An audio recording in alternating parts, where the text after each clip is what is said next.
Hey everyone, it's Richard Metalfan here, finishing up the Megadeth discography review, getting caught up, and today we're going to be talking about Endgame, the band's 12th album released in 2009 under Roadrunner Records. Now, this of course follows up United Abomination, which came out 2 years prior, and going from United Abominations to Endgame, I honestly think album is a lot faster than United Abominations was. I just think the band themselves had pretty much increased tenfold in their speed.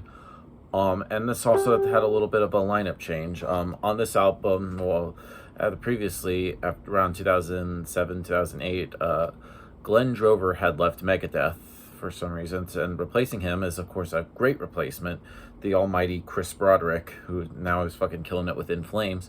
But I think Chris actually does a really great job. His soloing along with Dave Mustaine's just really go hand in hand. Both of their guitar playing is really well done. In fact, I think this is probably up there with Endgame, with United Abominations.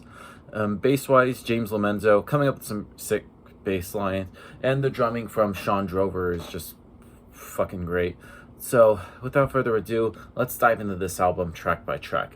Now, starting things off is Dialectic Chaos, and this is a really great little instrumental. It's about 2 minutes long. It just starts off with a down, down, down, and it just goes really great, and showing like Dave and Chris showcasing really great guitar solos. And I just think it leads really well into the actual proper song called This Day We Fight. And right from the get-go, this song made me pay attention, though. It just goes right into it, just really fast riffs, the drummings, vocals, lyrics, everything. And this shows like Dave Mustaine just really pissed off right here. And it also leads to really great Megadeth music. It's just fucking great. I keep saying this, fucking great. It's fucking great. And moving on to 44 minutes. Now, this song musically could have been written for United Abominations. In fact, some of these songs I feel like they could have been United Abominations. I don't know what you would call like in Endgame like United Abominations 2.0. I might say this a lot in this review, so bear with me. But this song has kind of like a Gears of War feel, and it kind of lyrically talks about like the 1997 North Hollywood shootout, using like a narrative vocal style that Mustaine has been doing more so on the more recent albums.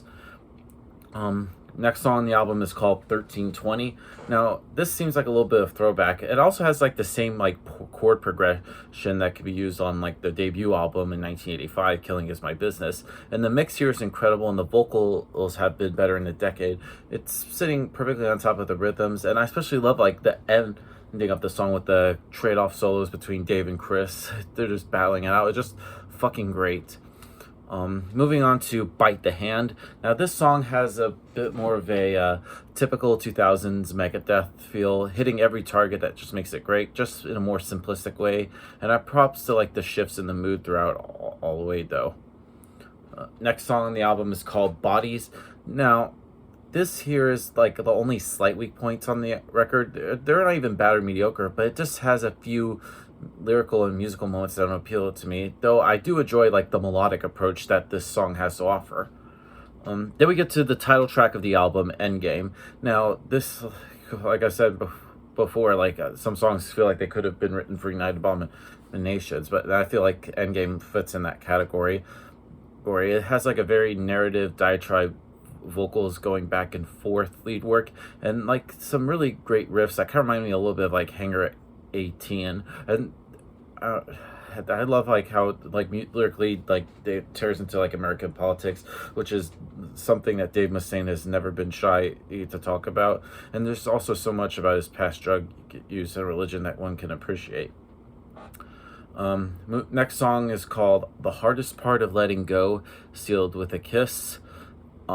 This manages to hold my attention, which also creates a soulful, saddened atmosphere. And I feel like this song could have been on like World Needs a Hero or Risk. I would throw it in the trash, any hesitation. But on Endgame, it works like a nice protruder, and it's just otherwise a fast, heathering, slaughtering thrash metal album.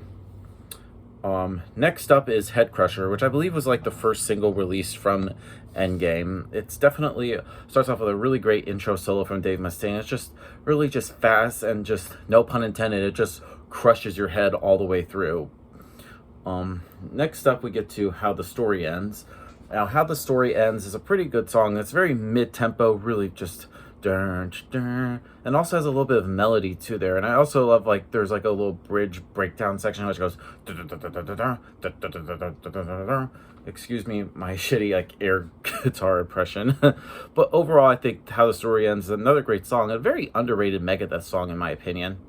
And then we get to the final song on the album, which is called The Right to Go Insane. Now, it starts off with a really sick bass intro from James Lomenzo, and this is the last we hear from James for a while.